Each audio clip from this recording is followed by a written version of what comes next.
About TV. And then so be for the past few weeks, Donald Trump, every year, America president, Wakika and Symbia true shades be brave. Shese, ampa, ne ampa, a bit me abemwana into member. Now, they are swearing in, no making statement be said. But the tariffs, ebe to nyama be free Mexico, China, and Canada, about America.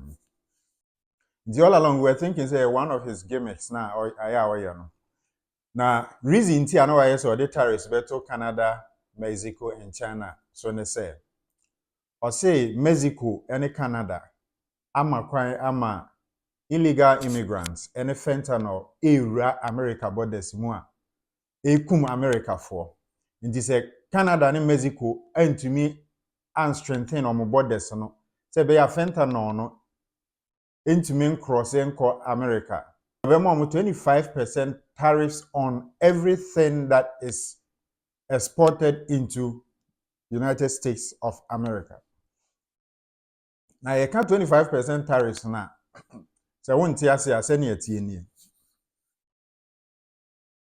say you can't tariff a sika ye de to and a tax ye de to nearma ye export and then ye import so. In this case, we got a 25% tariffs. It means as a nearma a befi Canada, ako US no. And nearma and that no say what the corner uboka $100. You see $25 as an beka home. Instead of $100 no. Ebekwa akoye $125. And February 1st, no sign sa legislative instrument no say, and executive order no say from Tuesday 4th February.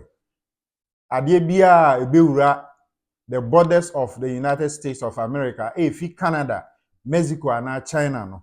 Sa tariffs in take effect. Now, on the press ni share no mu bisa na say Canada for betumi aye bibi ana China for betumi aye bibi ana Mexico for betumi aye bibi a ebe ma na sesa na adwen ana no se sia yi de bibi eni ho a betumi aye ama na sesa na adwen nti say Canada for pill say Mexico for pill say China for pill omum pill tariffs na eba live this Tuesday. Now at the time of signing no chire mu say Canada and Mexico they are 25%.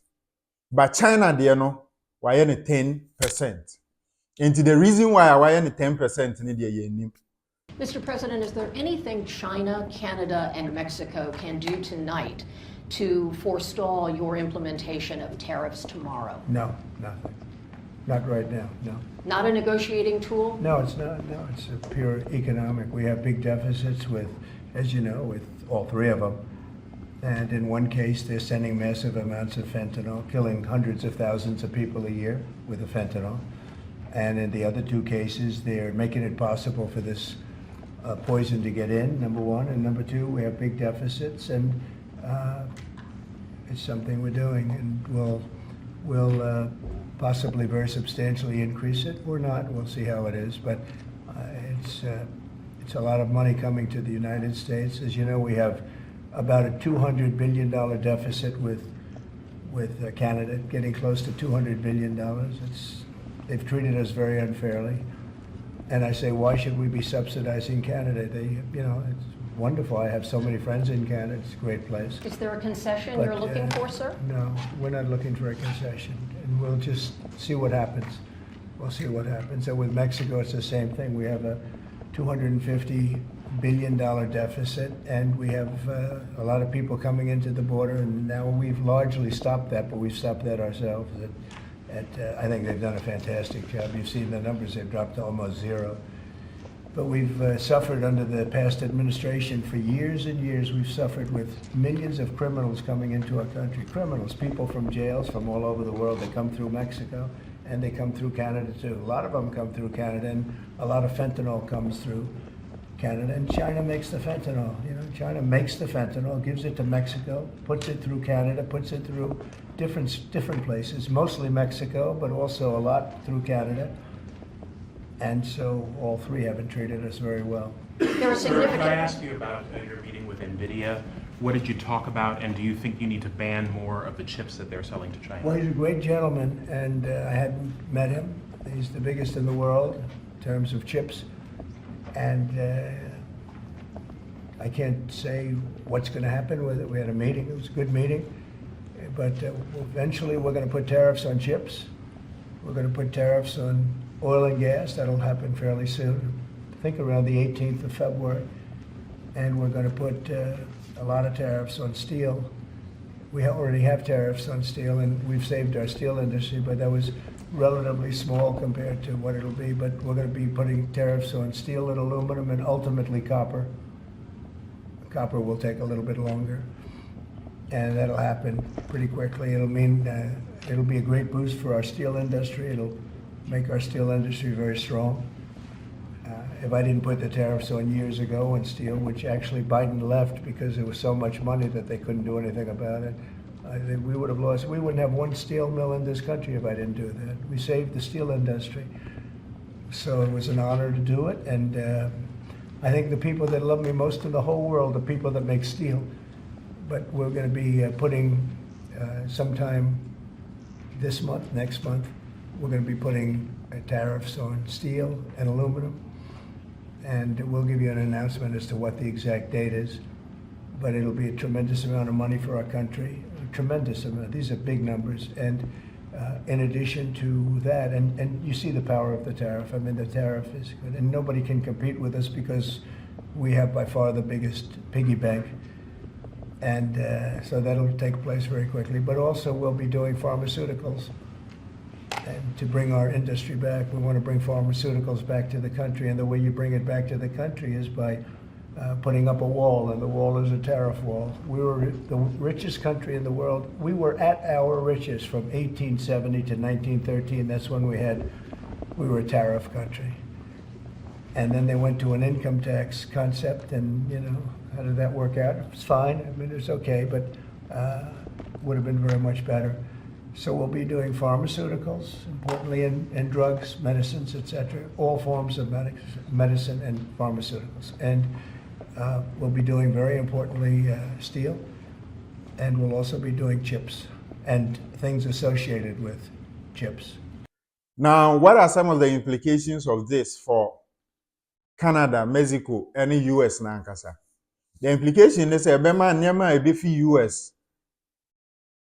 The implication is that Bema Nyama ebifi Mexico and Canada ure US no. Nebu obeye din a chain. The same Nyama na ye manufacture na ye producing in US. Inti the Bema companies ni biya and say they will either move from Mexico or Canada to US to open offices there and operate there, which is going to affect the two economies now companies need move to no. Enti Canada for also tena se dwen ho an om se da bi. Omon nti ase masa de no nko a enye adwuma. Enti enra anwumre February 1st anwumre ena the outgoing prime minister, make outgoing prime minister because we are resigning prorogue parliament enti March the party no to abayi new leader as a new leader no beba abaye the prime minister of Canada. Ono nso aba de anu yi aba. Nti se wo hwe Trump asem na okaye na yentie nia Canada for so worker. Tonight, I am announcing Canada will be responding to the US trade action with 25% tariffs against $155 billion worth of American goods. This will include immediate tariffs on $30 billion worth of goods as of Tuesday, followed by further tariffs on $125 billion worth of American products in 21 days' time to allow Canadian companies and supply chains to seek to find alternatives. Our response will also be far-reaching and include everyday items such as American beer, wine, and bourbon, fruits and fruit juices, including orange juice, along with vegetables, perfume, clothing, and shoes. It'll include major consumer products like household appliances, furniture, and sports equipment, and materials like lumber and plastics, along with much, much more.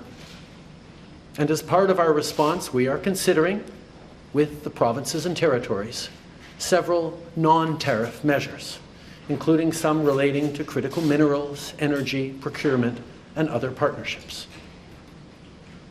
We will stand strong for Canada. We will stand strong to ensure our countries continue to be the best neighbors in the world. I want to speak directly to Americans, our closest friends and neighbors.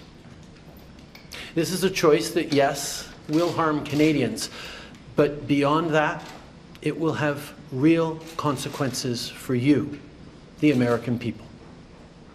As I have consistently said, tariffs against Canada will put your jobs at risk, potentially shutting down American auto assembly plants and other manufacturing facilities.